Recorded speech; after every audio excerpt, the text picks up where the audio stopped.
19 வயதுக்குட்பட்டோருக்கான உலகக்கோப்பையை 6வது முறையாக வென்றது இந்தியா.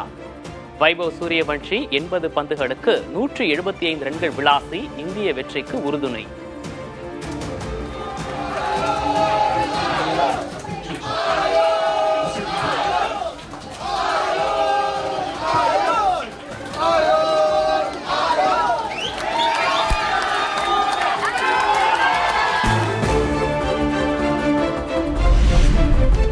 விருதுநகரில் நாளை நடைபெறுகிறது திமுக இளைஞரணி மாநாடு.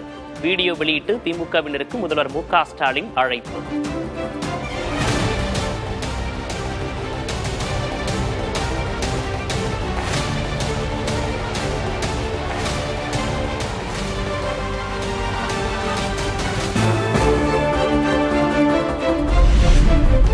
தேர்தலில் முதல்வர் மு.க. ஸ்டாலினுக்கு கிடைக்கப் போவது 2.0 அல்ல, வெறும் ஓதான் என எடப்பாடி கே. பழனிசாமி விமர்சனம். 5 ஆண்டு ஆட்சியில் மக்களின் நாக்கில் தேன் தடவும் வேலையை திமுக செய்துள்ளதாகவும் குற்றச்சாட்டு.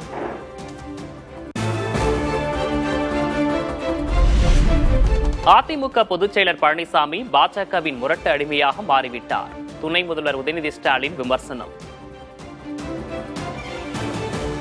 முரட்டு பக்தர்களை கேள்விப்பட்டிருப்பீங்க, முரட்டு அடிமைகளை பார்த்திருப்பீங்களா?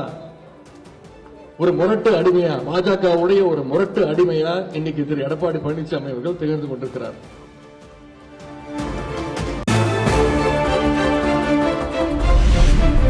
திமுகவிடம் இரட்டை இலக்கத்தில் தொகுதிகளை கேட்கும் கம்யூனிஸ்டுகள்.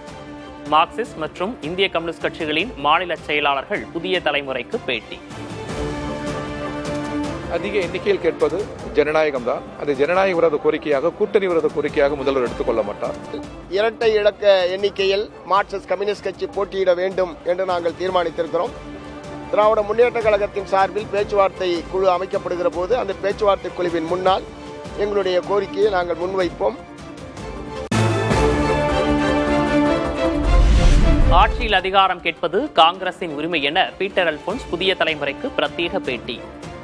திமுகவை மதிப்பதாகவும் அதே சமயம் காங்கிரசுக்கு என்ன நிலைப்பாடு இருக்கக்கூடாதா என்றும் கேள்வி. ஆட்சியிலையும் அதிகாரத்திலையும் பங்கு ஆசைப்படாத, அதற்கு அதை கேட்காத கட்சி எப்படிமா இருக்க முடியும்?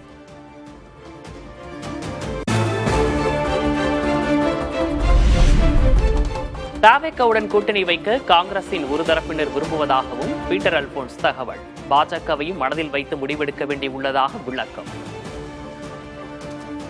தொண்டர்கள் தாவேக பக்கம் போகலாம், தாவேக ஒரு புது கட்சியாக இருக்கு, தொண்டர்கள் சொல்றதாக தகவல் இருக்கு.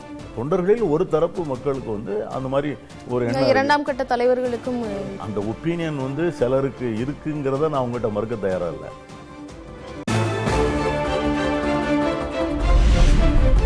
ஜனநாயகத்தில் விவாதங்கள் இயல்பு என மாநிலங்களவை உரை குறித்து கமல்ஹாசன் கருத்து. ஒட்டுமொத்த இந்தியாவுடன் தான் தனது கூட்டணியை விட கொள்கையே முக்கியம் எனவும் பேட்டி. என்னோட கூட்டணி மொத்த இந்தியாவோட, இந்தியா தான் என்னுடைய நலன், உங்களுடைய நலனும் கூட. கூட்டணி எல்லாம் 5 வருஷத்துக்கு ஒரு வாட்டி பண்றது இல்லையா, ஐடியாலஜி தான் முக்கியம்.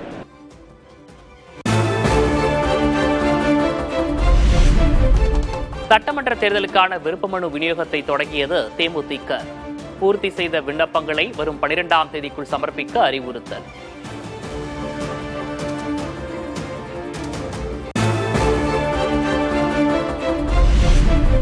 சென்னை பனையூரில் உள்ள தவேக தலைமை அலுவலகத்தில் விருப்பமனு பெற குவிந்த கூட்டம்.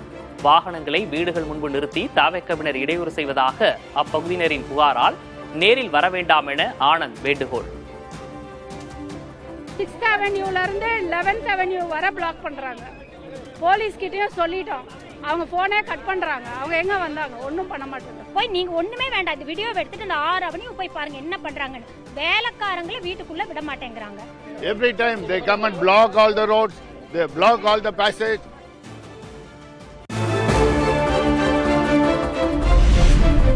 தேசிய ஜனநாயக கூட்டணியில் சேர்ந்ததன் பின்னணியை உடைத்த அமமுக பொதுச் செயலர் டிடிவி தினகரன் அமித்ஷாவின் அழைப்பு மற்றும் எடப்பாடி பழனிசாமியின் சம்மதத்தின் பேரிலேயே கூட்டணியில் இணைந்ததாக புதிய தலைமுறைக்கு பேட்டி. மாண்புமிகு உள்துறை அமைச்சர்கள் அழைத்து என்னிடம் பேசிய பொழுது அவர் இபிஎஸ் சம்மதத்தோடு தான் நான் உங்கள்கிட்ட பேசுகிறேன். அவர் நீங்கள் கூட்டணிக்கு வரணுங்கிறத அவர் முழுமனதாக விரும்புகிறாரு. அம்மாவின் ஆட்சி வர வேண்டும், 21 நடந்த அந்த நடக்கக்கூடாது என்பதற்காக அவர் வந்துட்டு இருக்கார். நீங்கள் தான் சொல்லணும்.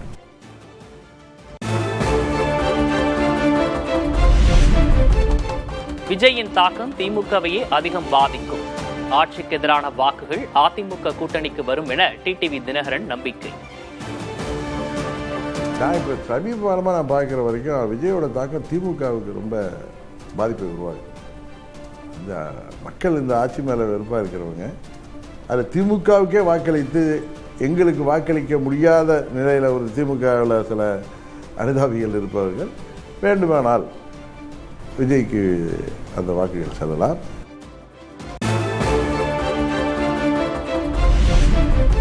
இறுதி வாக்காளர் பட்டியல் அறிவிக்கப்படும் முன்பு கூட்டணியை அறிவிப்போம். தேமுதிக பொதுச் செயலர் பிரேமலதா விஜயகாந்த் பேட்டி.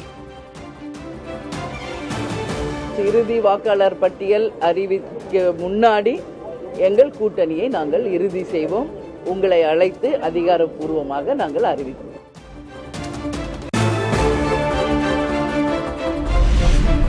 மாம்பழம் சின்னம் தங்களுக்கே சொந்தம் என பாமக நிறுவனர் ராமதாஸ் பேட்டி.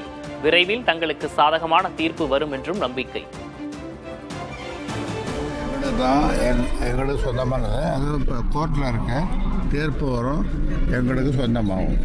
மாம்பழம் சின்னம் எங்களுக்கு சொந்தமானது, அது இப்போ கோர்ட்டில் இருக்க தீர்ப்பு வரும், எங்களுக்கு சொந்தமாகும்.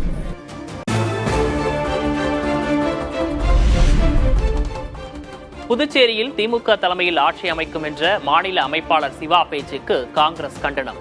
8% ஓட்டு வைத்துள்ள கட்சி தலைமை தாங்குமா, 26% உள்ள கட்சி தலைமை தாங்குமா என மாணிக்கம் தாகூர் கேள்வி.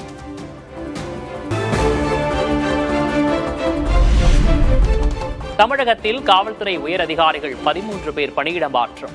IPS அதிகாரிகள் 2 பேருக்கு பதவி உயர்வு அளித்து தமிழக அரசு உத்தரவு.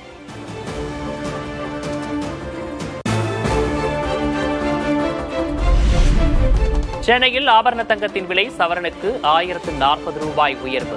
ஒரு சவரன் 1,14,000 ரூபாய்க்கு விற்பனை.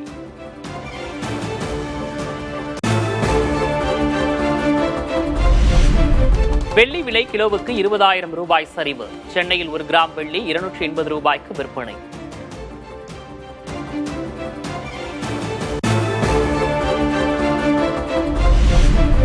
ரெப்போ வட்டி விகிதத்தில் மாற்றமில்லை என RBI அறிவிப்பு. வங்கிகளின் குறுகிய கால கடனுக்கான ரெப்போ வட்டி விகிதம் 5.25%ஆகவே தொடரும்.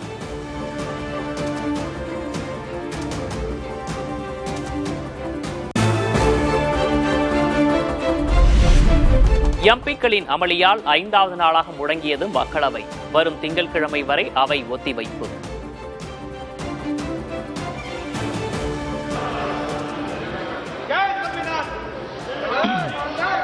प्राइवेट मामले बिजनेस भी आज अपनी अपनी जगह पे बैठ जाइए. आप अपनी अपनी जगह में बैठ जाइए. अपने आगे कार्यवाही चलाना है. தேர்வு நேர பதற்றத்தை குறைக்கும் வகையில் மாணவர்களுடன் பிரதமர் மோடி கலந்துரையாடல். சமூக வலைதளங்களில் நேரத்தை வீணாக்க வேண்டாம் என அறிவுரை.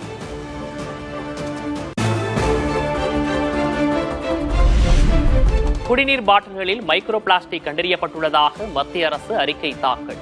மைக்ரோ பிளாஸ்டிக் குறித்து குடிநீர் பாட்டில்களில் எச்சரிக்கை வாசகம் இடம்பெறச் செய்ய உயர்நீதிமன்றம் உத்தரவு.